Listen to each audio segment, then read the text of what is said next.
이게 금방 인 것 같았는데 벌써 오늘 또 끝을 내야 됩니다. 이따가 오후 시간에 말씀은 모든 집회 그 주님 주신 언약의 말씀들이 잘 성취될 수 있는 결론적인 말씀 같은 중요한 말씀입니다. 성령을 따라서 사는 삶, 이게 얼마나 중요한지 모르는데 너무 어렵게 생각을 해요. 성령님은 눈에 보이지를 않으니까. 그런데 구체적으로 성령의 음성을 듣고 이끌림을 받는 부분에 대한 것을 알려드릴 테고, 또 어떻게 적용해야 되는가, 적용했을 때 각 분야별로 어떤 역사들이 일어나는지 이런 것들도 좀 말씀을 나누게 될 거고요. 그 다음에 실제로 어저께 그 복음을 확실히 가진 사람에게는 하나님께서 복음을 확정시키는 표적이 따르는 삶이 주어진다고 그랬죠. 그 삶 그대로 실습해 보니까 되나요, 안 되나요? 여러분들 다 되는 거 확인하셨죠? 오늘 마지막 시간에도 하나님의 음성 듣고 이끌림 받는 것을 직접 여러분들이 실습하는 시간들도 가질까 합니다. 그렇게 되면 구체적으로 내 삶 속에서 성령을 따라서 삶을 살 수 있게 되고, 그 까닭에 모든 연결된 분야, 가정이면 가정, 사업이면 사업, 영적인 생활이면 영적인 생활, 또 사명의 생활이면 사명의 생활, 복음전도면 복음전도, 하여튼 치유면 치유, 어떤 것이든지 다 일어나는 이런 그 역사를 경험하는 다 주인공들이 되어지도록 하나님이 은혜를 주실 겁니다. 기도하시면서 여지껏 집회 참여를 하지 못한 분 혹 있다 할지라도 마지막 시간에는 다 꼭 참여를 하셔서 아주 귀한 인생들로 삶이 그렇게 이루어질 수 있게 되기를 축복합니다. 우리 말씀을 이 시간에 봅니다. 말씀을 봅니다. 마태복음 8장 5절부터 13절 아주 좀 꼼꼼히 살펴보면서 한번 읽겠습니다. 자, 시작. 예수께서 가버나움에 들어가시니 한 백부장이 나와 간구하여 이르되, 주여, 내 하인이 중풍병으로 집에 누워 몹시 괴로워하나이다. 이르시되, 내가 가서 고쳐주리라. 백부장이 대답하여 이르되, 주여, 내 집에 들어오심을 나는 감당하지 못하겠사오니 다만 말씀으로만 하옵소서. 그러면 내 하인이 낫겠사옵나이다. 나도 남의 수하에 있는 사람이요, 내 아래에도 군사가 있으니 이더러 가라 하면 가고 저더러 오라 하면 오고 내 정도로 이것을 하라 하면 하나이다. 예수께서 들으시고 놀랍게 여겨 따르는 자들에게 이르시되, 내가 진실로 너희에게 이르노니 이스라엘 중 아무에게서도 이만한 믿음을 보지 못하였노라. 또 너희에게 이르노니 동서로부터 많은 사람이 이르러 아브라함과 이삭과 야곱과 함께 천국에 앉으려니와 그 나라의 본 자손들은 바깥 어두운 데 쫓겨나 거기서 울며 이를 갈게 되리라. 예수께서 백부장에게 이르시되, 가라, 네 믿은 대로 될지어다 하시니 그 즉시 하인이 나으니라. 아멘, 아멘. 여러분들 이 본문의 내용은 여러분들이 이제 대부분 아실 겁니다. 모르시는 분도 한 두 번 벌써 봉독을 했기 때문에 또 합독을 하시면서 음미했기에 대부분 아실 겁니다. 이 본문에 대한 내용을 딱 응축해서 한 단어로 말을 한다면 이 본문은 무엇을 다루고 있는 것 같습니까? 네, 믿음이죠. 믿음입니다. 사실 이 본문을 제가 굉장히 아낍니다. 왜 이 본문을 그렇게 아끼느냐? 이 본문의 말씀이 제 인생을 바꿨어요. 제 인생을 바꿨어요. 제가 여러분들에게 한번 집회 중에 말씀은 운은 좀 띄워놨는데, 제가 목회자 가정에서 태어났다고 그랬죠. 제 선친이 이 군산에서도 목회를 하셨습니다. 예, 군산 중앙교회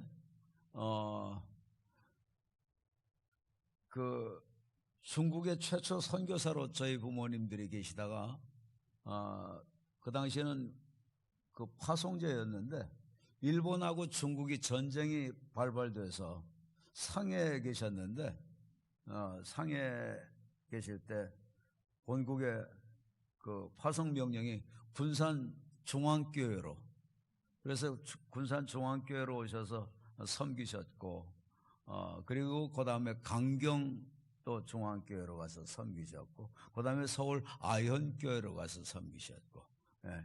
여러분들 혹시 들으면은 아실는지 모르겠어요. 이자 헌자 영자 이헌영 목사님인데 굉장히 가정에서 생활하시는 게 성실하시고 정말 성자처럼 생활을 하셨어요. 제가 어릴 적에 보면서 참 존경이 가면서도 야, 예수 믿는 거 너무 힘들겠다. 저렇게 살려면 신이나 저렇게 살지 어떻게 저렇게 사나. 그런 생각이 들 정도로 거룩하게 생활하셨어요. 그런데 저에게는 고민이 있었어요. 왜냐?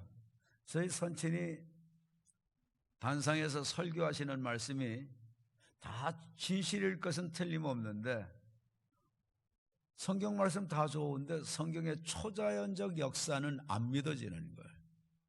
자연을 초월한 초이성적인 이성으로 깨달아지고 이해되고 납득되는 부분이면 괜찮은데 예수님이 뭐 부활하셨다든지 뭐 죽었다가 살아난 거 여러분들 본 적이 없잖아요. 이거 믿으라니까 참 힘든 거예요. 뿐만이 아니고 예수님이 물 위를 걸어가셨다.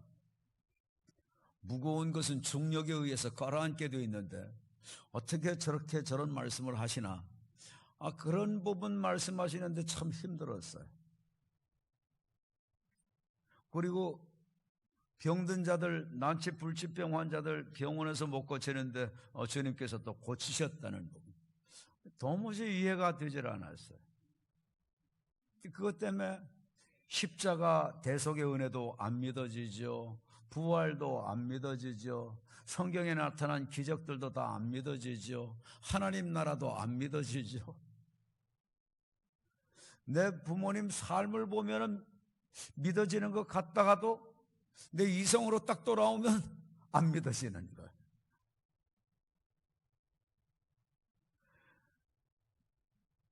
참 부모님의 눈에 눈물을 많이 뺀 사람이에요. 다른 것 때문에가 아니라 하나님을 못 믿으니까. 목회자 집에서 태어나서 살면서도 다른 형제가는 다 잘 믿는데 저만 안 믿어져서 제가 못 믿는 거지, 안 믿으려고 하는 게 아니에요. 믿고 싶은 마음은 간절해요. 그런데 안 믿어지는 거예요. 못 믿는 거죠. 왜? 저는 이성주의자였고 합리주의자였어요. 과학적으로 충분히 믿을 수 있는 합리적 근거를 제시해 줘야지, 그래야지 수용을 하는 체질이에요. 참 너무 믿는 게 힘들더라고요. 그런데 성장하면서 제 부모님의 꿈에도 소원이 저를 목사 만드는 거예요. 야, 이거 참 너무 아이러니하잖아요. 예? 그걸 놓고 그야말로 그냥 목숨 걸고 저희 부모님들은 기도를 하시는 거예요. 제 위에 형님이 계시는데 그 형님은 너무 천재가 돼서 너무 머리가 좋으니까 성품 좋고, 그래서 그 형님은 목회자 되기를 위해서 기도하셨고, 저는 뭔가 저돌적이고 정말 정확하게 이게 분명하다면 그 길만 가는 사람이니까 목회자 되면은 하나님을 위해서 귀하게 쓰여지겠다, 그렇게 생각을 하셨대요. 그런데 제가 안 믿어지니까 안 믿어지는 쪽으로 저돌적으로 살잖아요. 그런데 제 선친이 점차 연세는 들어가시고, 저에게 원하시는 게 뭐였느냐? 신학교를 가라는 거예요.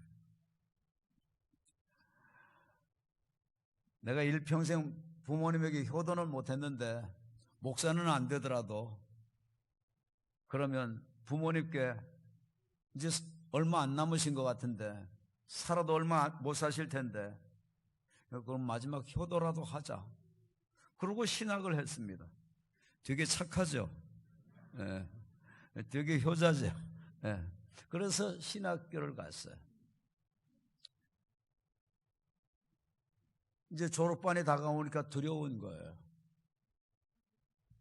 자칫 잘못했다가는 원치도 않는 목회자의 길로 가면 나도 힘들고 성도들도 힘들고 다 힘들게 될 텐데 나는 이 길은 안 가야 되겠다, 작심을 하고 이제 4학년 이제 한 학기 지내고 여름에 방학이 되는데 제가 선친에게 간곡히 말씀을 드렸어요.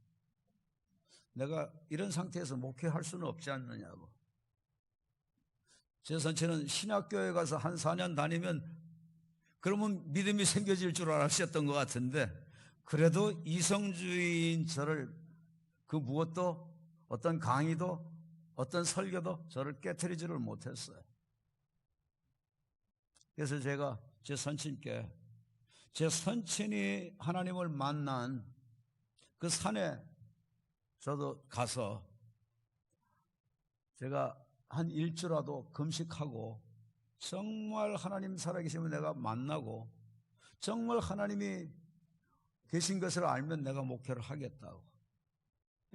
그래서 부모님께 이제 허락을 받고 제 선친이 하나님을 만나셨던 곳이 산이었어요. 네.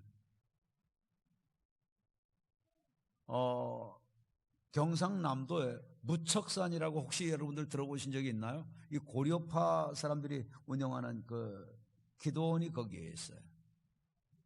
그런데 그 당시에는 기도원이 없었죠. 제 선친이 저하고 좀 비슷한 스타일이었어요.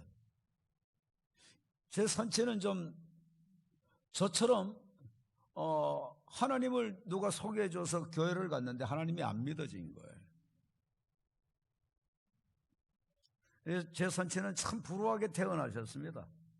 제가 어떤 우리나라의 큰 교회에 가서 집회를 하는데 제 선친이 워낙 과거에 그 체험한 게 놀랍고, 그래서 제 선친 체험하신 게 부흥 강사님들이 부흥회를 인도하면서 간증거리로 제 선친 얘기를 많이들 하셨어요.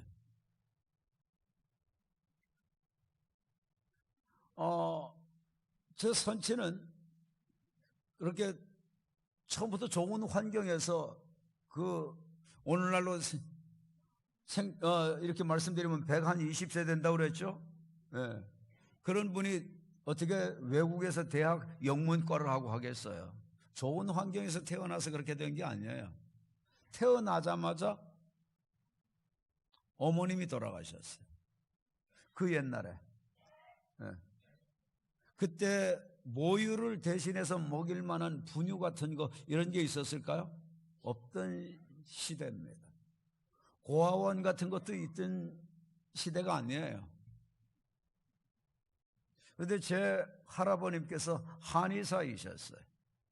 동네 왕진을 다니시면서 젖이 이 모유가 많이 나오는 그 집에 젖동량이라고 하는 거 있죠. 젖을 먹이고 남는 집에 그 젖을 얻어다가 먹였어요. 그래서 정말 죽을 건데 살게 된 거예요. 그런데 제 선친이 성장하시면서 이 티네이저, 청소년 때, 우리 학생 같은 이 중고등학 학생들 같이 모여있죠? 이런 학생들 때, 어린 학생 때 아버님까지 돌아가셨어요. 호혈단신이 됐어요.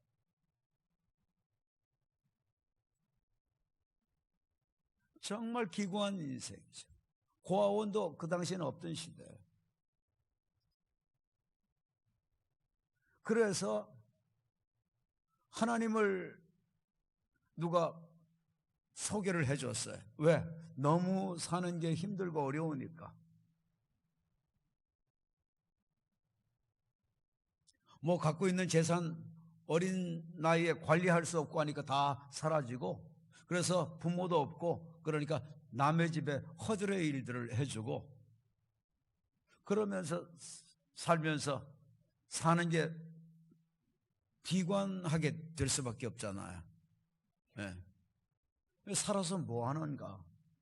이 우울증이 와서 힘들어하니까 교회를 소개해줘서 교회를 나갔는데 하나님이 안 믿어지는 거예요. 그래서 저처럼 하나님이 이성적으로 안 믿어지니까 방황을 하신 거예요. 제가 어떤 큰 우리나라의 큰 교회 가서 부흥회를 하게 됐는데, 제 가정에 저희 집의 스토리를 잘 아시고 저희 아버님의 스토리를 잘 아시는 분이에요. 강사를 소개하는데 이번 부흥 강사 목사님은 아버님이 그 없고 어머님도 없는 고아의 자식이었습니다. 이러면서 세상에 그렇게 소개를 하는데, 거기다가 한마디 더 붙여가지고 이번 오신 강사 목사님은 머슴의 아들이었습니다. 이러고 소개를 하는 거예요. 난 세상에 어디 가서 강사 소개받아 보면서 머슴 아들이었다고 소개받아 보기엔 처음이어가지고 제가 얼마나 당황이 됐는지. 이야. 그래서 제가 나가서 그랬어요. 이어서 우리 아버님은 머슴이었지만 우리 오마님은 재벌이의 딸이었습니다. 내가 그랬어요.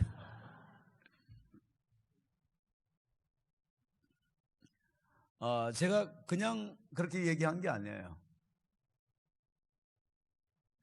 이 경상남도 김해 무척산이라고 하는 그 산에 제 산친이 교회에서 말씀을 들어보니까 기도하면 하나님이 응답 주신다 말씀을 들어보니까 하나님 살아계신 것을 확인할 수 있을 것 같거든요. 그래서 제 선친이 100일을 작정하고, 그 당시에는 우리나라에 새벽 예배라는 제도도 없었을 때예요. 성경에는 예수님이 새벽 미명에 기도를 하셨지만 새벽 예배라는 제도가 없었을 때, 그때 100일을 작정하시고 초저녁이 되면은 집더미하고 성냥을 가지고 산에 올라가셨어요. 왜죠? 왜 집더미하고 성냥을 가지고 올라갔을까요? 그 당시에는 우리나라에 호랑이들이 있었습니다. 맹수들이 있었어요. 근데 그 무척산이라는 산은 호랑이가 나오는 산이었어요. 그런데 하나님을 만나고 싶어가지고 100일을 작정하시고 집더미하고 성냥을 가지고 가신 거예요. 왜? 호랑이나 맹수가 덤벼들면 켜서 집더미에다가 불을 붙여서 되면은 이 맹수들이 불을 싫어하잖아요. 무서워하잖아요. 쫓을 수 있으니까. 그래서 그렇게 해서 매일 초저녁이 되면 올라가서 밤새도록 기도하고 새벽 동이 트면은 그때 내려와서 남의 집에 머슴살이를 해야 되니까 그렇게 해서 내려오신 거예요.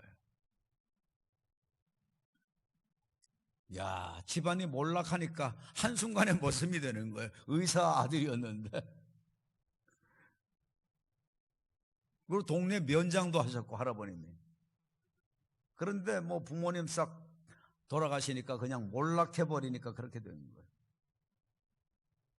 하나님을 만나기 위해서 그렇게 목숨 걸고 그 무서운 산에 올라가서 목숨 걸고 기도하는데 하나님이 만나 주셨을까요?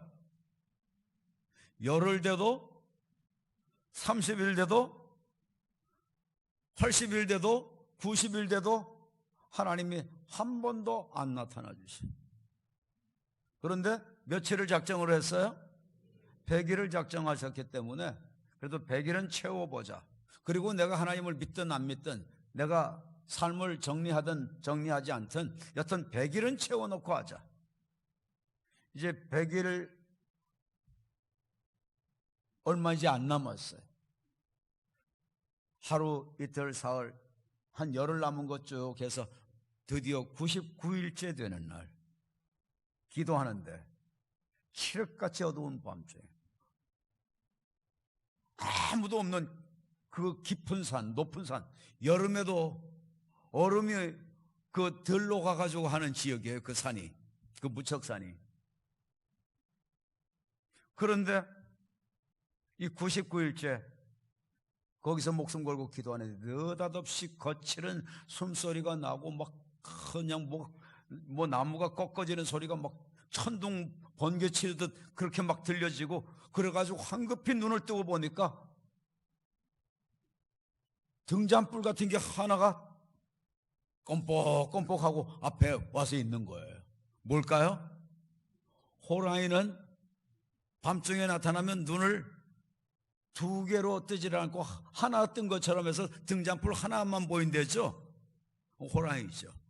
앞에서 그냥 뭐 먹이가 있으니까 표하는데, 그때 자신도 모르게 성냥을 갖다가 켜가지고 집더미에다 갖다 대는데 하나님의 음성을 들은 거예요. 네가 나보다 성냥을 더 믿느냐 하는 책망의 음성이었어요. 내가 잘못 들었겠거니 생각하고 다시 또 켜서 불을 붙이려고 하는데 똑같은 소리가 들려졌어요. 사람이 있을 수 없는 곳인데 사람 소리가 들려졌어요. 그런데 사람 소리인데 너무나 웅장해, 너무나 커, 너무나 뚜렷하고 역력해.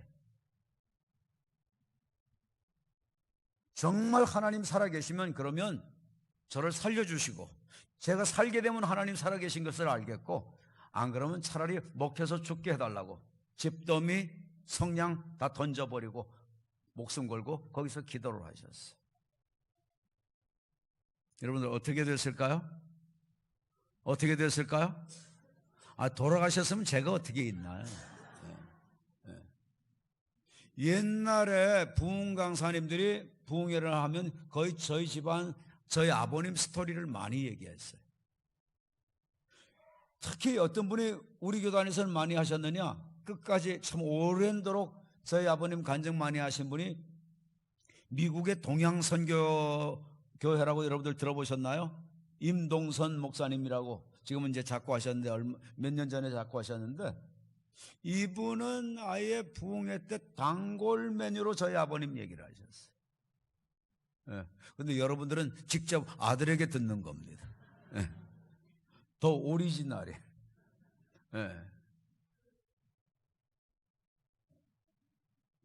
하나님께서 물리쳐 주신 경험을 이제 99일째 하시고 나니까 100일째 하루 남았잖아요.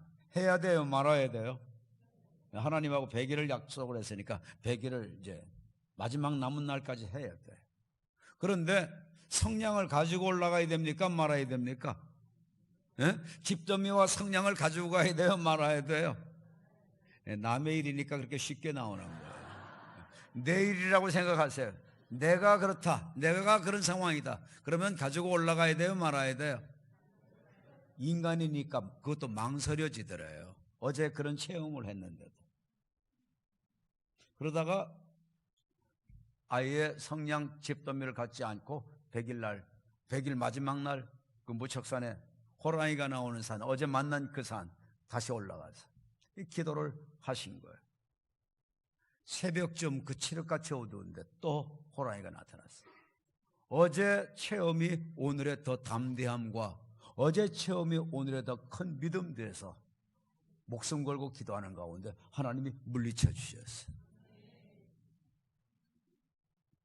그리고 난 후에 하나님이 살아계신 것을 확실하게 깨닫고 나니까 내가 하나님을 위해서 살아야 되겠다 작심을 하신 거예요. 하나님을 위해서 살아야 되겠다 작심하고 우리 서울신대 모교인 그 당시에 성경학교 때 가서 주님 섬기겠다고 했더니 어디까지 공부했느냐 그랬더니 서당에 조금 다녔고 독학했고 뭐 무학이라고 거의 그랬더니 공부 좀 더 하고 오라고 그래서 쫓겨났어. 아예 입학도 못하고 하나님을 위해서 내가 공부를 좀 정말 해서 실력을 갖춰서 하나님을 섬겨야 되겠구나. 그래서 거기에서 걷기도 하고 우마차를 타기도 하고 그래서 이북으로 가서 이북에 가가지고 그 북쪽 평양 위쪽으로 해서 그렇게 해가지고 또 어디로 만주 쪽으로 해서 쭉 내려와서 상해가 아래쪽에 있잖아요. 거기까지 걷기도 하고 우마차를 얻어 타기도 하고 그래서 상해까지 간 거예요. 하나님을 위해서 공부하려고. 하나님을 체험한 사람들은 이렇게 강해요. 어떻게 그 먼 거리를 젊은 사람이 걸어서 대부분 걸어가지고 그렇게 해가지고 상해까지 간 거예요. 경상남도 그 골짜기에서. 정말 사명은 무서운 겁니다.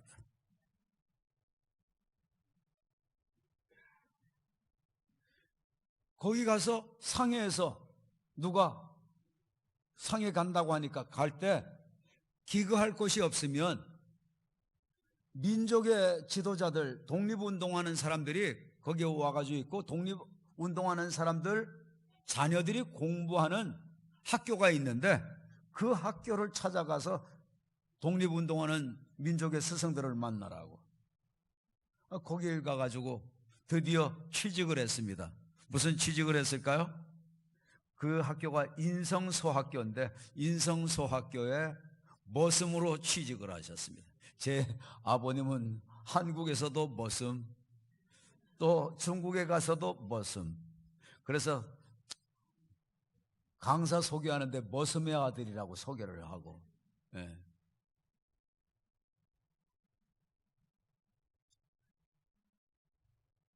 제 선친이 민족의 지도자들을 통해서 독학을 했어요. 그리고 영어를 공부를 했어요. 그리고 검정고시를 패스했어요. 그리고 중국 상해에 있는 중산대학 영문과에 드디어 합격하시고, 기분이 나쁜가요? 남의 집의 얘기니까. 중산대학 영문과에 합격하시고, 그리고 거기서 공부하시고 졸업하시자마자 그 당시에 상해는 영국 통치권이잖아요.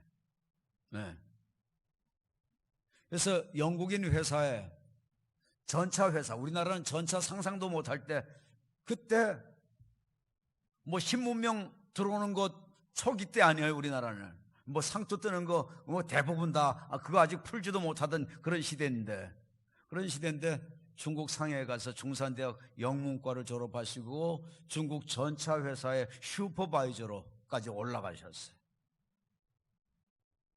굉장히 성공한 인생이 됐죠. 그야말로.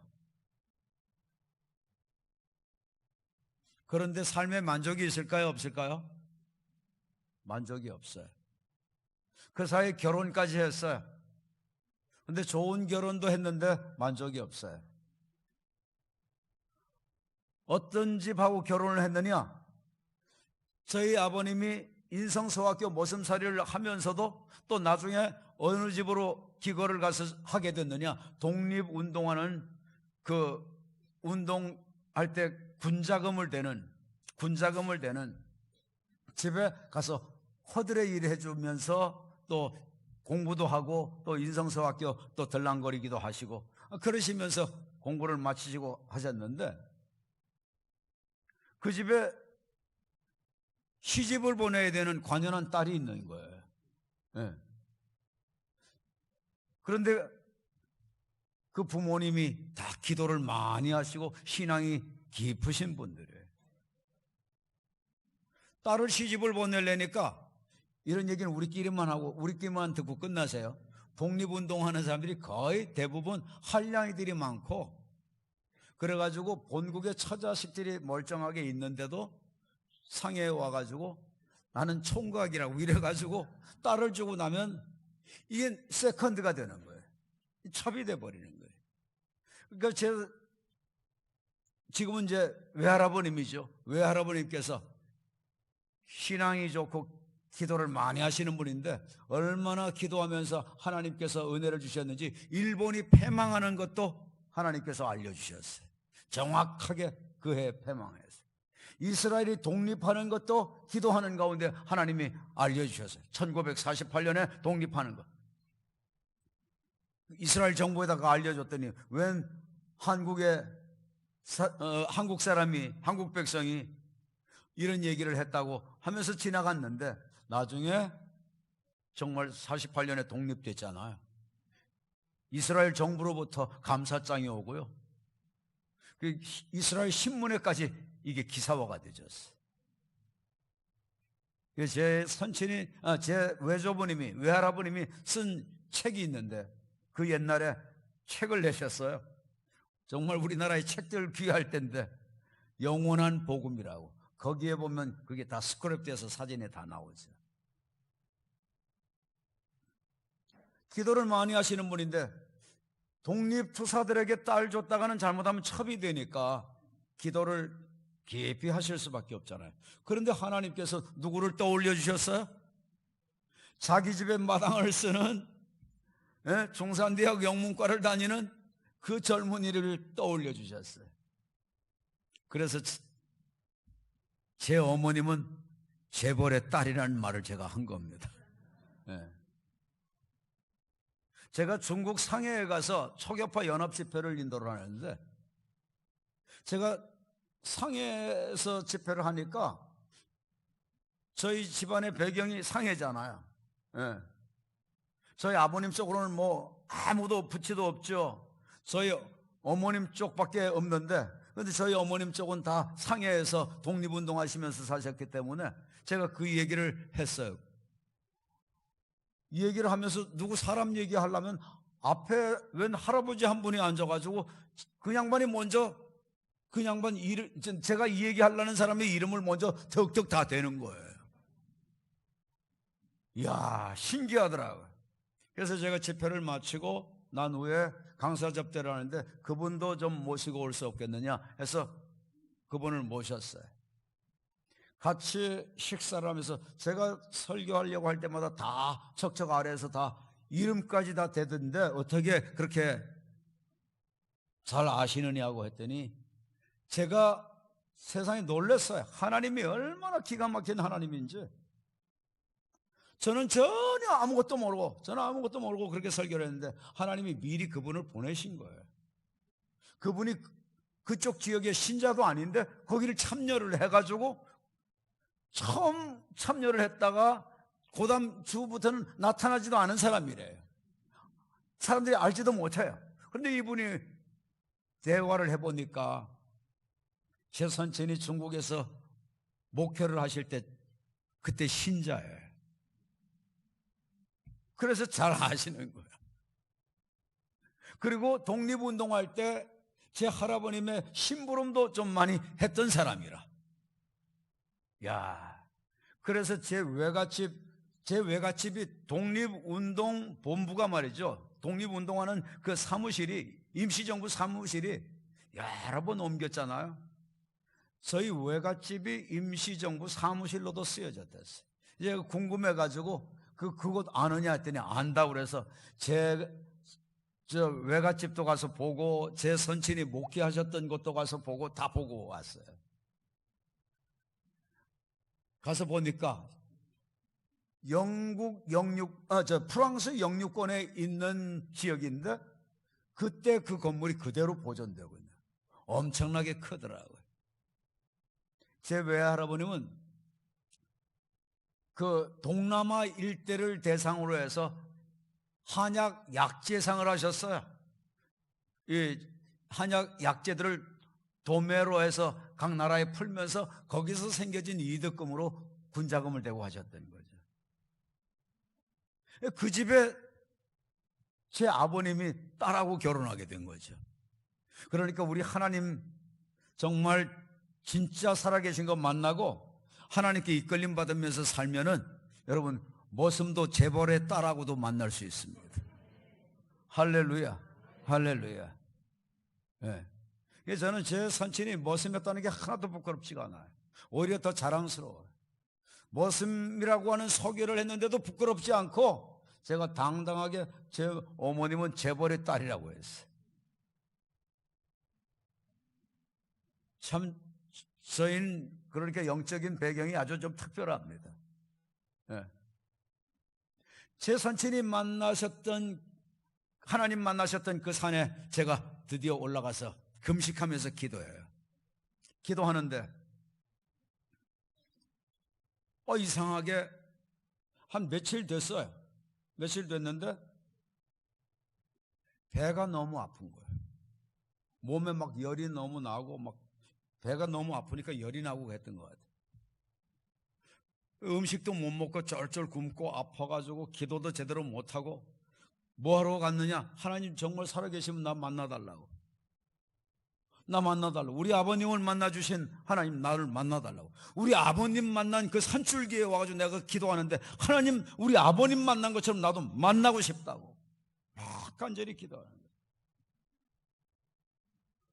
그런데 배가 이렇게 되니까 그 기도도 제대로 못하겠더라고. 그러면서 거의 하루가 지났어요. 이제 이틀쯤 이제 되는 날로 들어가는 겁니다. 그런데 배가 너무 아프고 창자가 다 끊어지는 것 같겠고 죽을 것 같아. 이러다가 이거 죽는 거 아닌가. 그리고 가만히 생각해 보니까 제일 아픈 부분이 어떤 부분이냐? 배꼽 아래쪽인데 약간 오른쪽이에요. 이게 뭐일 것 같구나? 급성맹장일 것 같구나. 급성맹장은 얼마 만에 터지죠? 제가 배운 바로는 24시간 안에 복막으로 터져요. 24시간 되면. 24시간 약간 지났는데 아직 안 터졌다?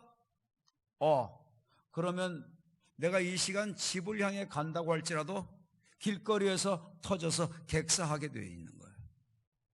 산에서 내려오지도 못하고 죽을 수도 있고 그 산에서 그냥 시체로 사람들에게 발견될 수도 있고 안 발견될 수도 있는 그런 상황이에요.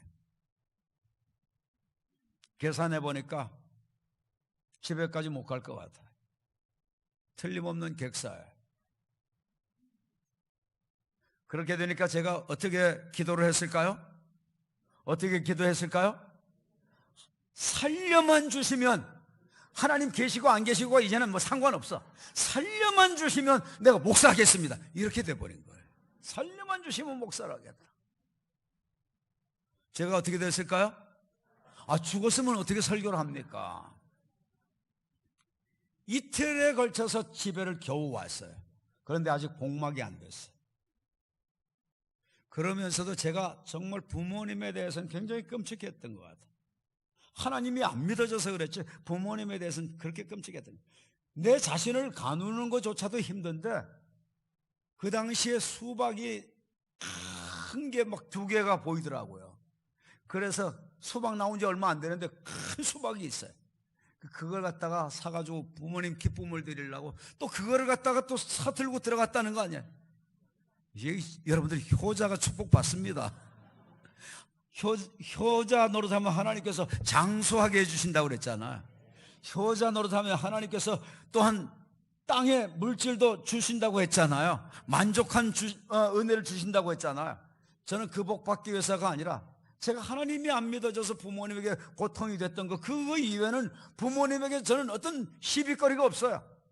단지 목회자 가정에서 태어났는데 하나님이 안 믿어지는 거 이것 때문에 힘든 거였기 때문에 그래도 부모님께 기쁨을 드리려고 수박 나오기 시작할 때 제일 큰 거 사다가 2개를 드리고 그러고 그냥 쓰러졌어요. 막 집에서 난리가 났어요. 그 시간이 밥 먹는 시간이었어요.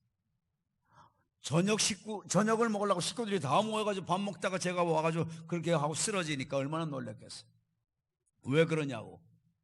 그래가지고 사초형 얘기를 제대로 못했어요. 지금 배가 너무 아픈데 이게 급성맹장 같고 한 이틀 지금 벌써 됐고 복막될 것 같다고. 먹은 거 있냐 없냐? 아무것도 먹은 거 없다. 바로 병원으로 와서 배를 열었어. 야, 배를 열고 난 후에 제가 또 놀랐어요. 또 놀랐어요. 왜? 배를 열고 보니까 의사가 놀라는 거예요. 자기는 이런 맹장 처음 본대. 다른 사람보다 맹장의 길이가 2배야. 야, 맹장 찾아내는데 나는 죽을 뻔했어요. 깔구랭이 같은 걸 집어넣어가지고 이 창자 끄집어내고 저 창자 끄집어내고 와, 막 다 죽겠더라고. 왜? 제가 뭐가 안 돼? 마취가 잘 안 돼. 왜? 하나님 안 믿어지는데 믿으라고 하니까 힘드니까 이거를 많이 했어. 이거를 많이 했어. 목사 집에서 이거 많이 했으니 우리 아버지 얼마나 속상하겠어. 얼마나 속상하겠어. 하도 이걸 많이 해가지고 마취가 안 돼. 야, 그래가지고 상자 이거 저거 끄집어내는데 죽을 것 같은데 하나 드디어 찾아가지고 끄집어내서 잘랐는데 이게 정상인의 맹장의 배가 되는 거예요. 그 순간 의사가 그거 보여주면서 다 가족들이 구경하고 뭐 이러는 순간 저는 하나님이 나를 목사 만드시려고 맹장의 사이즈도 어떻게? 배로 만드셨구나. 나는 어쩔 수 없는 운명이로구나. 내가 살려만 주면 뭐 한다고 그랬어요? 목사한다고 그랬어요. 그래서 사실 저는요 정말 목사 같지 않은 목사예요. 정말 흔쾌히 사명 때문에 이 길 들어온 게 아니에요. 죽을까봐 그냥 살려만 달라고 그러면 목사 하겠다고 해가지고 들어왔으니까 사실 사명 받고 하나님 사랑해서 그 뜨거운 사랑으로 충성하는 사람에 비하면 저는 정말 미말의 목회자들 가운데서도 완전히 말석에 갈 수밖에 없는 목사예요. 그런데 이제 드디어 졸업하고 목회를 하잖아요. 목회를 하는데 제가 스몰 그룹에 눈을 떠가지고 그 당시에는 우리나라에 스몰 그룹이 이렇게 많이 알려지지 않았을 때 제가 제주도에서 이제 목회를 하는데 군목 갔다 와서 이제 제주도 아현교회 가서 부목을 하다가 이제 제주도에 가서 이제 단독 목회가 처음 열려졌어요. 그 목회를 하는데 소그룹을 통해서 일주 내내 뭐 오전에 한 팀, 오후에 한 팀, 뭐 심지어는 월요일에도 수요일 오전에는 리더들 또 가르치고 또 저녁에는 또 스크린으로 해서 성경 강해하고 목요일 또 2팀, 오전팀, 오후팀, 금요일 날은 또 그 저녁에는 또 심야기도에 뭐 하기 전에 오전에 리더들 또 교육, 토요일 날은 또 교사들 또 교육, 계속 소그룹으로 이런 것들만 주로 했어요. 그러다 보니까 사람들은 많이 몰려왔어요. 근데 저의 가슴 속에는 항상 뭐가 문제였느냐? 하나님의 성령을 체험하는 거예요. 이게 저에게 굉장히 저를 갈급하게 만들었고 제 목회에 뭔가는 있는데 뭔가는 되고 사람은 많이 모였고 부흥은 됐고 막 소문은 좋게 많이 났는데 그런데 뭔가가 부족한 부분입니다. 그 부분이 뭐였느냐? 성령 부분이. 그래서 교회다가도 그 부분을 놓고 같이 기도하자고 그러고 기도하고 그랬는데 어느 날 제가 문제가 왔어요. 어떤 문제가 왔냐면 이 골반 쪽에 뭔가 뜨끔뜨끔하고 통증이 오기를 시작하는 거예요. 골반 쪽에. 이거 이상하다. 그래도 낫겠지. 그런데 하루, 이틀, 열흘 가면 갈수록 더 심해요. 나중에 제가 걷지를 못해. 걸을 때는 찔뚝찔뚝 걷는 졸지의 장애인처럼 돼버린 거예요. 그런데 이 통증이 말할 수 없어요. 병원에 가서 한번 조사를 해보자. 그래서 뭐 다각도로 엑스레이 촬영하고 MRI 찍고 했는데, 저는 하나님은 잘 못 믿어도 뭐는 잘 믿었느냐? 의사는 하나님처럼 믿었어요.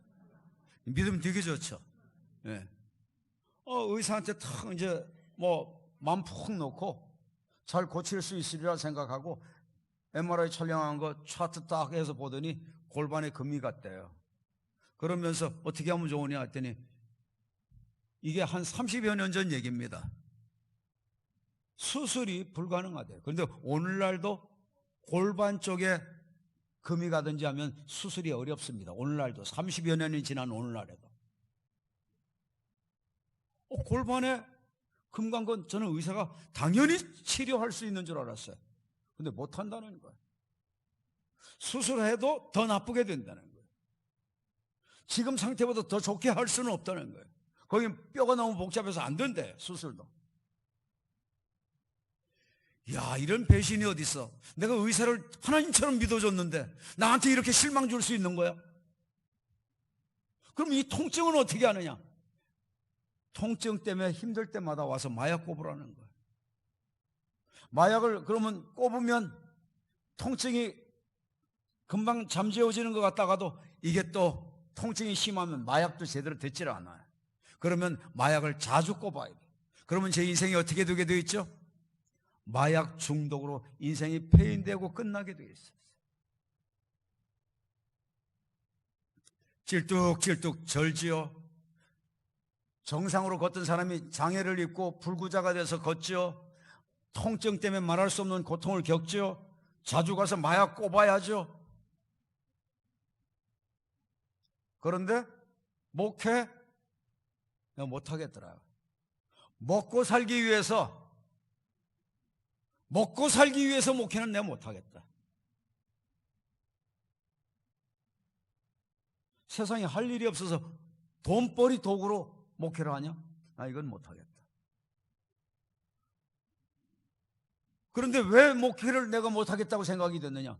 성경에 보면 기사이족이 수두룩한데 나도 못 고치는데 너나 고쳐라 그럴 것 같고 내가 도저히 설교를 못하겠어요. 담대함이 없어요. 용기가 없어. 목회를 정리를 하려고 생각하니까 처자식 있잖아요.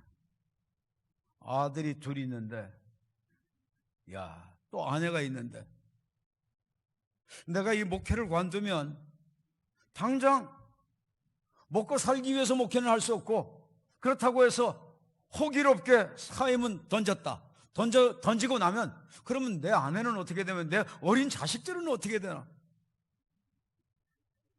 앞으로 펼쳐질 일들이 주마등처럼 쫙 상상이 돼서 흘러가는 거예요.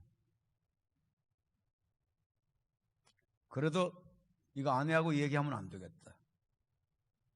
드디어 이제 이번 주일날 이제 사임을 던지기로 작심을 이미 끝내버렸어요. 내 인생이 이제 어떻게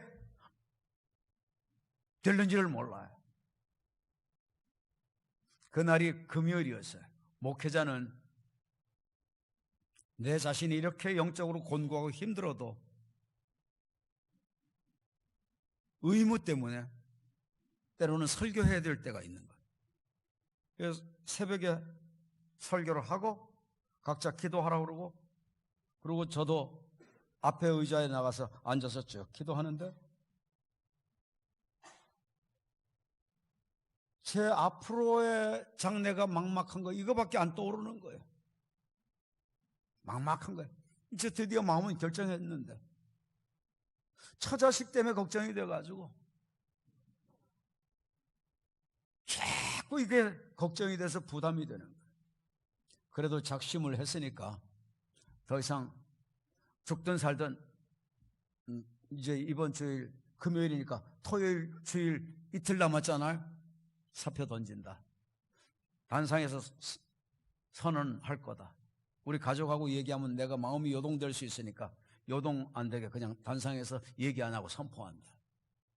작심을 하고 그러고 있다가 눈을 떡 떠보니까 그게 짧은 시간이 아니라 긴 시간이 훅 가가지고 벌써 훤하더라고요. 그래도 그때 제가 놓치지 않고 있었던 게 있었어요. 그게 뭐냐? 힘들고 어렵고 그래도 놓치지 않았던 게 큐티였어요. 그 차례되는 본문이 오늘 이 본문이었어요.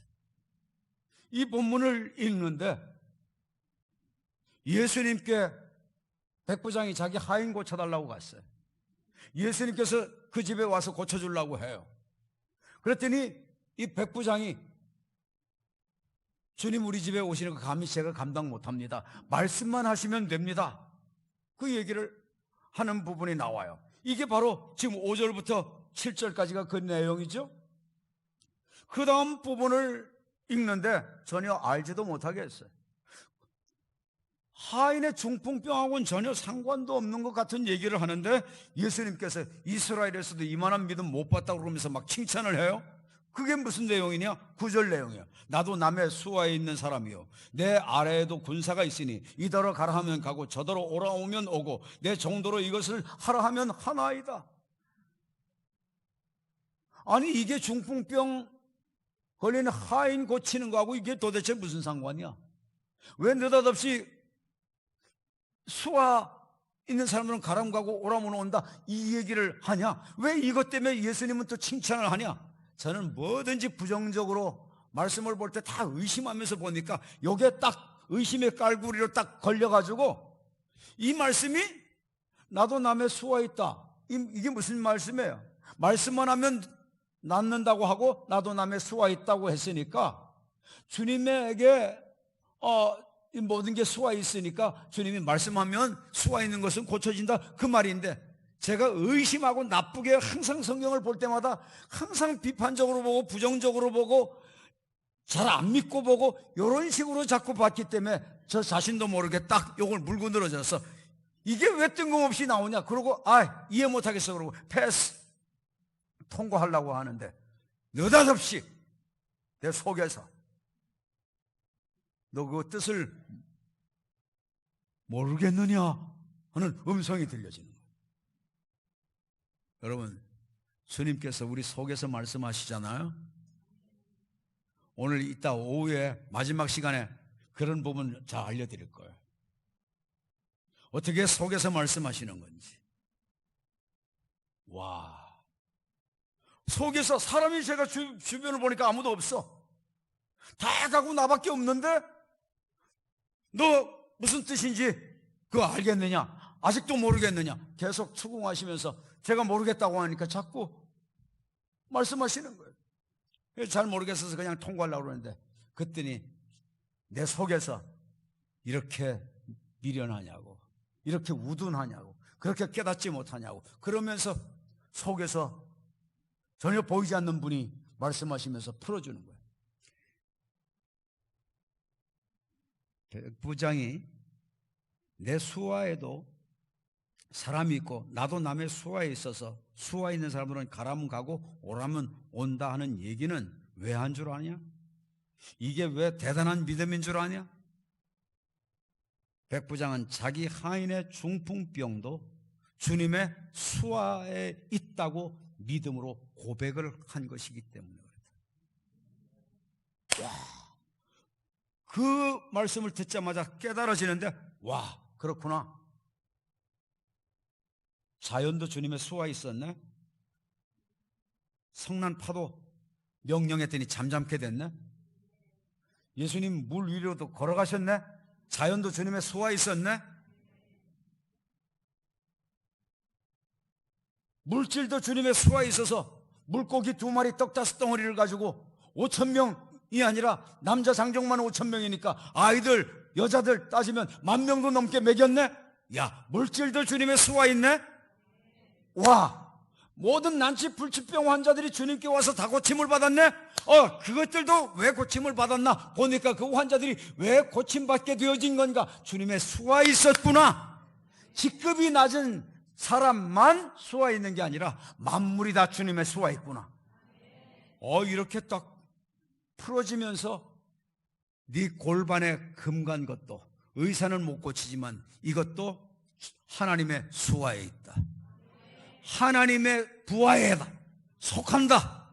하나님의 아래에 있는 거에 속한다. 그래서 하나님께서 명하면 네 골반에 금 간 것도 고쳐진다. 이렇게 깨달아지는 거예요. 그러면서 그 순간 믿어지는 거야.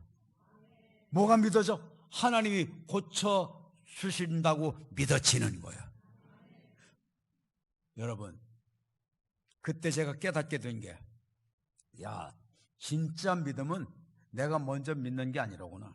하나님이 믿도록 내게 만들어 주셔서 은혜의 선물로 믿어지게 만들어 주시니까 내가 믿게 된 거로구나.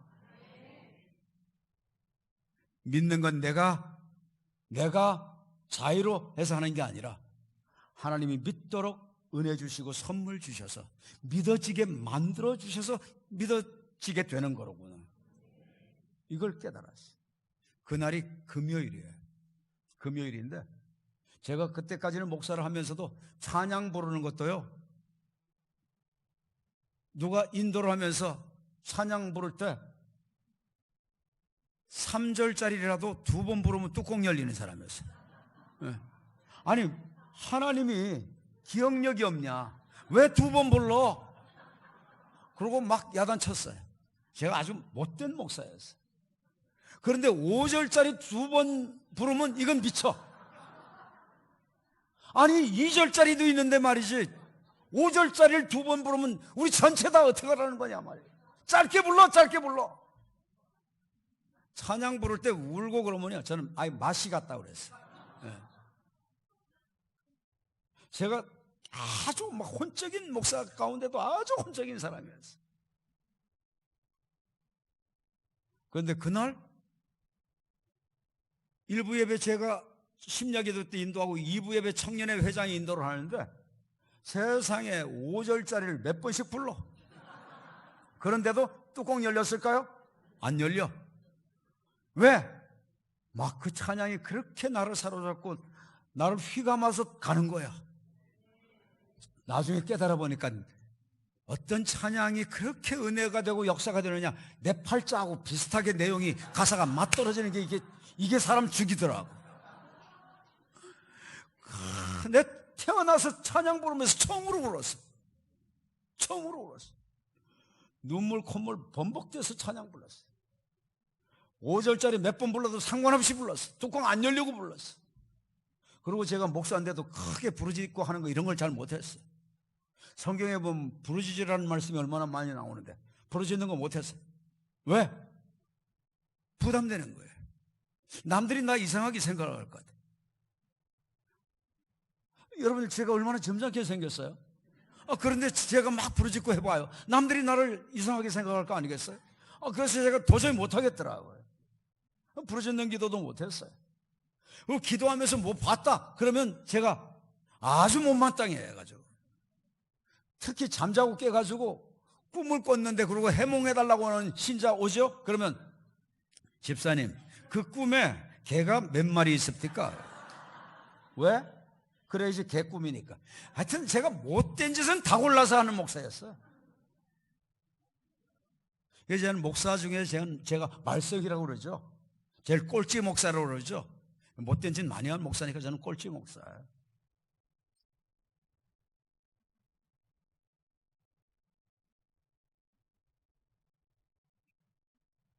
그런데 그날 찬양 불렀다 기도했다, 찬양 불렀다 기도했다, 기도 간절히 주님께서 강력한 믿음을 주셨으니까 치료해 주실 것을 믿고 간절히 기도하는데 느닷없이 밤하늘이 쫙 보이는 거예요. 그 심야 기도하는데. 오늘날은 심야 기도 간단하게 해치우잖아. 옛날에는 밤 새면서 기도했잖아. 분량이 충분했죠. 그때는 절박함이 있으니까 얼마나 간절해요. 그래가지고 간절히 그냥 해치우는 기도가 아니라 절실한 기도니까 기도를 하는데 느닷없이 밤하늘에 별이 보이는 거. 뭐 주워 들은 건 있어서 별똥별이 하늘에 별이 보이네. 그런데 별이 하나가 특히 유별나게 빛난 별이 하나 딱 떨어지네. 별똥별이 떨어지네. 그러고 있는데 이 불덩어리가 쫙 아래로 내려오는 것 같아. 막 이 불덩어리가 쏟아져 내려오는 거야. 그런데 이게 제가 꿈에 보고 있는 건지 진짜 기도하다가 보고 있는 건지 혼란이 와서 저는 또 굉장히 혼적이니까 궁금하면 진도가 안 나가. 그래서 이걸 눈 뜨고 봐야 될 것 같은데 눈 뜨고 보면 이게 또 장면이 연속이 안 되면 어떡할까? 이게 또 고민이 되는 거야. 그래서 제가 성경을 쭉 생각해 봤어요. 그러니까 성경에 기도할 땐 눈 뜨고 기도하라는 것도 없고 꼭 눈 감고 기도하라는 것도 없더라고. 전 성경이 어떻게 얘기하는 근거에 의해서는 마음이 열려 있기 때문에 성경에 그게 명확하지 않아. 그리고 내가 가만히 생각해 보니까 찰턴 헤스턴이 그 벤허 영화에서 보면 하나님께 기도하는데 탁 무릎 꿇고 눈을 멀겋게 뜨고 기도하는 걸 내가 보면서 저런 자식은 왜 불경건하게 눈을 저렇게 멀쩡하게 뜨고 기도해. 내가 영화 보면서 그런 생각을 한 적이 있었는데 맞아, 기도할 땐 눈 떠도 상관없구나. 그래서 눈 딱 뜨고 보니까 제가 바깥에서 밤에 야전에서 뭘 보는 것도 아니고 꿈에 보는 것도 아니고 정말 공간 안에 밀폐된 곳에서 기도하는데, 예배당 안에서 기도하는데 본 거야. 다시 기도하는 거야. 이 불덩어리가 쫙 내려오는데 어디를 향해서 내려올까요? 이 불덩어리가 쫙 향해서 내려오더니 저를 향해서 딱 내려오는 거예요. 그러더니 이 불덩어리가 제 척추 쪽으로 해서 쭉 내려가요. 그러더니 이 불덩어리가 어디 가서 멈춰요? 제 골반의 금관 부분에 가서 이 불덩어리가 멈춰버리더라고요. 이걸 타는 거예요. 그런데 제가 뜨거웠을까요? 불덩어리면 뜨거워야 될 것 같잖아요. 그런데 워낙 제가 찬 사람이고 워낙 혼적인 사람이고 워낙 이성적인 사람이니까 세상에 불이 내려와서 이글이글해도 환상으로는 보이는데 이게 뜨겁지도 않아. 야, 현상은 지각기 다 다르지만 역사는 같아요. 하나님께서 성령의 불로 치료하신다더니 이게 그거로구나. 아까 힘이 돼가지고 눈 떠도 되잖아요. 궁금하면 못 참잖아요. 그래서 제가 기도하다 말고 일어나가지고 또 걸어보고 또 돌려보고 또 다 했다는 거 아니에요. 그런데 통증이 주어졌을까요? 안 주어졌을까요? 사라졌어. 발을 제대로 못 펴던 제가 발을 제대로 펼 수 있게 됐어요. 정상으로 걷게 됐어요. 장애인이 됐다가 정상인으로 그 순간 회복이 오게 됐어요.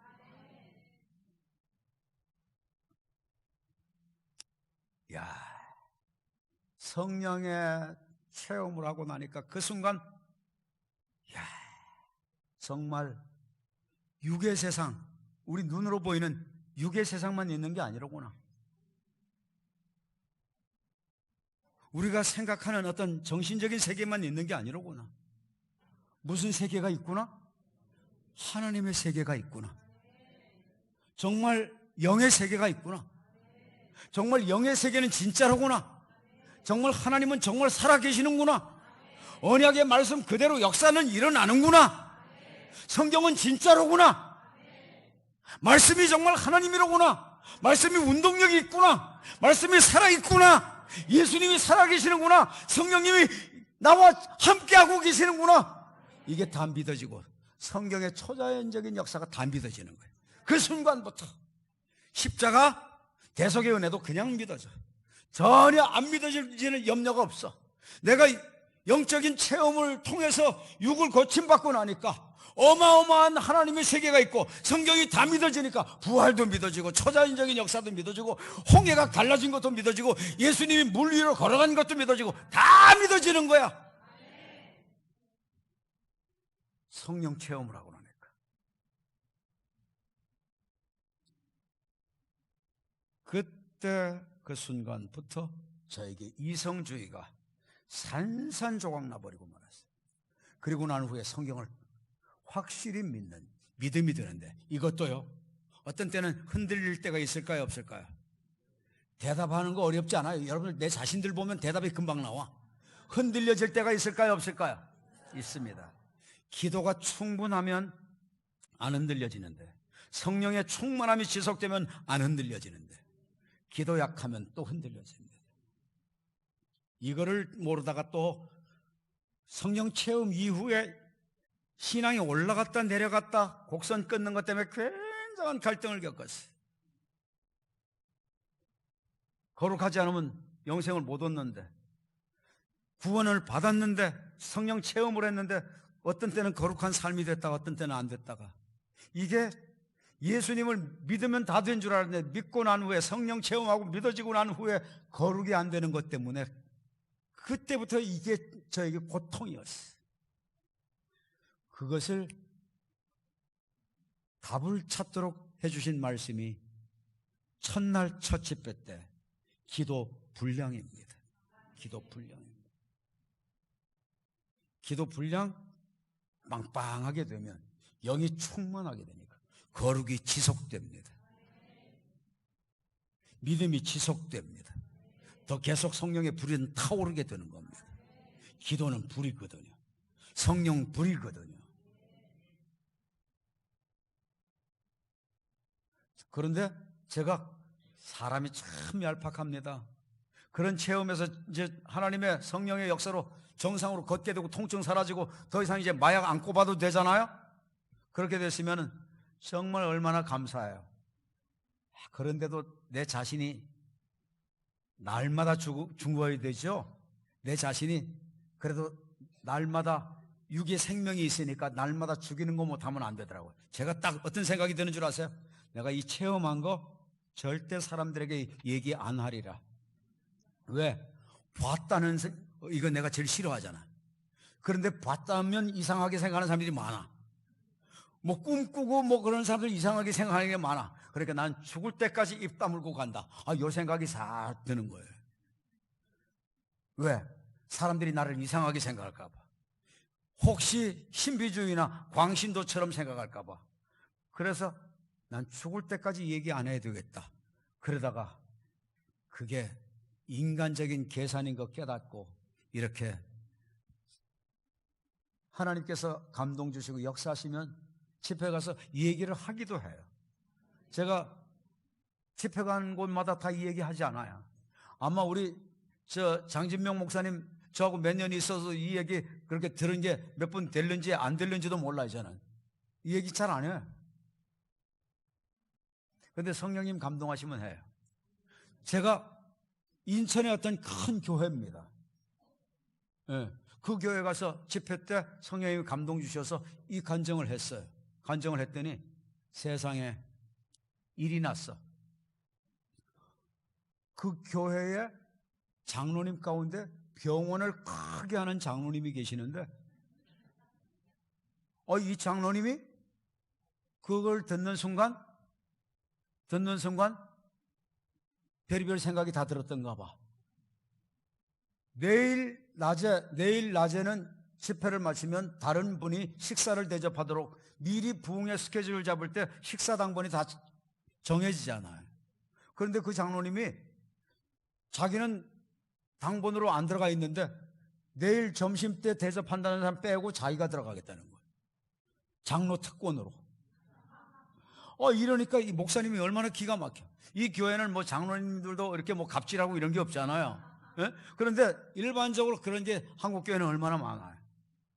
목사님이 걱정이 돼가지고 목사님 큰일 났어요. 내일 식사 대접하실 분이 시험 들까봐 걱정해요. 왜 그러냐고 했더니 지금 이 얘기를 하는 거예요.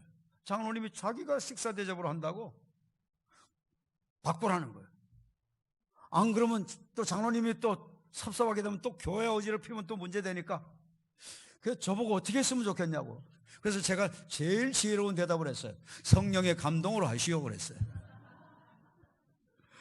네. 기도하시면서 성령님이 주시는 대로 하라고 그랬어요. 목사님이 드디어 지혜롭게 해서 그분에게 양해를 구하고 이제 그 다음날 낮 집회를 하고 난 후에 식사 대접을 이제 그분이 하게 된 거예요. 식사 대접을 하면 식당으로 가야 됩니까? 병원으로 가야 됩니까? 예? 그런데 병원으로 오라는 거예요. 제가 누굽니까? 이성주의자잖아요. 깔푸랭이 한몫하는 사람이거든. 의심해서 나를 병원으로 오라고 해서 다 깝대기 베끼고 조사하려고 하는구나. 딱 제가 의심에는 좌우지간 도튄 사람인데 일생을 이걸로 해서 주님 못 믿고 했던 사람인데 딱 그 순간 그 생각이 드는데 그런데도 목사들은 착한 것 같아. 아니야, 목사가 그렇게 생각하면 안 돼. 저분이 병원에 와달라고 한 것은 요즘 병원 운영이 어렵잖아요. 큰 병원들은 더 어렵잖아요. 그 많은 의사들 월급 다 줘야 되고 간호사들 직원들 다 월급 줘야 되면 얼마나 기가 막혀요. 한 달은 금방금방 가잖아요. 그러니까 병원 위해서 기도해달라고 하는 거겠지. 제가 마음을 고쳐먹고 조금이라도 의심했던 마음을 이제는 내려놓고 제가 오히려 부끄럽게 생각하고 그렇게 좋은 마음으로 축복 기도해달라고 병원으로 오라고 하는 건가 보다. 그러고 갔어요. 갔더니 가자마자 깍대기 벗으라네. 나는 선한 마음까지 바꿔가지고 축복해달라고 해서 오라고 한 줄 알았더니 세상에 그 교회 목사님하고 저하고 둘이 이제 딱 앉았어요. 옷 벗으라는 거예요. 목사님도 하나님이 성령으로 고쳐주셨다고 했는데 그 이후에 확인해 보신 적이 없죠? 없다고. 그 이후에 안 아픈데 내가 왜 병원에 가냐고. 그러셨을 것 같아요. 그러니까 목사님도 확인하시는 거 하면 좋고 저도 의사니까 이런 케이스를 또 경험하는 것도 좋으니까 목사님 한번 조사를 해보시면 어떻겠습니까? 그리고 옷 벗으라는 거예요. 그래가지고 옷 뺏겨가지고 그냥 빙빙 돌려가면서 찍을 거 다 찍고 세상에 딴 병원은 별로 안 찍는 것 같은데 이 양반은 하여튼 의심이 많아가지고 구석구석 다 찍었어요. 그리고 목사님하고 그 교회 담임 목사님하고 저하고 다 앉았어요. 그 병원까지 제가 알려드릴게요. 이게 정확하게 말씀드리기 위해서 인천의 성인천병원입니다. 성인천병원. 그 병원 원장 장로님입니다. 네. 이름은 안 가르쳐드려요. 네. 인터넷에서 여러분이 찾아보고 아세요. 왜? 제가 그 장로 의심해가지고 이랬다 이러면 또 안 되잖아요. 네? 저는 그냥 병원 이름만 알려드렸어요. 그래서 이제 그 목사님 앉고 제가 앉았어요. 엑스레이 찍은 차트 가져오라고 해서 착착착착 꼽더라고요. 그리고 드디어 이제 딱 불을 켜니까 쫙 나오잖아요. 금관 부분이 엑스레이 상에 목사님이 이렇게 나오네요. 골반의 금관 부분이 아직도 이렇게 다 있네요. 그러냐고. 근데 난 통증 하나 없고 난 제대로 걸을 수 있다고.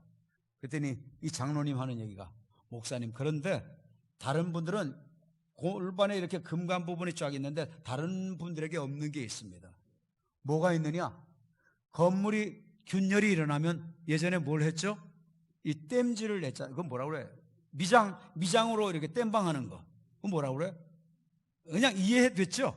이해됐죠? 그것처럼 골반 금관 그 윗부분으로 미장으로 땜질한 것처럼 이렇게 자국들이 쭉쭉 나 있는데 이게 바로 성령님께서 만지신 거네요. 이런 때는 할렐루야도 하고 하나님께 영광도 올리고 할렐루야 할렐루야 할렐루야 할렐루야 할렐루야 할렐루야. 여러분 모든 것은 다 주님의 수하에 있습니다. 질병도 주님의 수하에 있습니다. 만물도 주님의 수하에 있습니다. 물질도 주님의 수하에 있습니다. 오병이어 칠병이어도 주님께서 마음껏 행하셨습니다. 귀신도 주님의 수하에 있습니다. 난치 불치병도 다 주님의 수하에 있습니다. 여러분 오늘 여러분들이 가지고 나오신 문제가 있나요? 이번 부흥에 참여하면서 가지고 나오신 기도의 제목이 있으신가요?